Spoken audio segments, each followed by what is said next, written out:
Почему осетины называли балкарцев асон? Необходимо четко разграничивать термины «асы» и «асон». Если «асы» — это общее самоназвание алан-осетин в домонгольский период, то термин «асон» имеет более узкое, локальное значение. Буквально он переводится как «выходец из Асии», равнинной области Алании, и возник в период монгольского нашествия. Под натиском захватчиков жители плоскости были вынуждены бежать в горы. Эти переселенцы из Асии обосновались на территории современной Балкарии, включая ущелья Безинги, Хулам, Чигем, Баксан, район Устур-Аси и Западной Осетии, Данифарс, сформировав так называемые ассонские общества.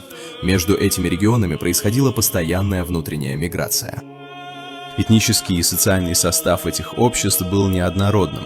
С XIV по XVIII век основное население балкарских обществ оставалось осетиноязычной.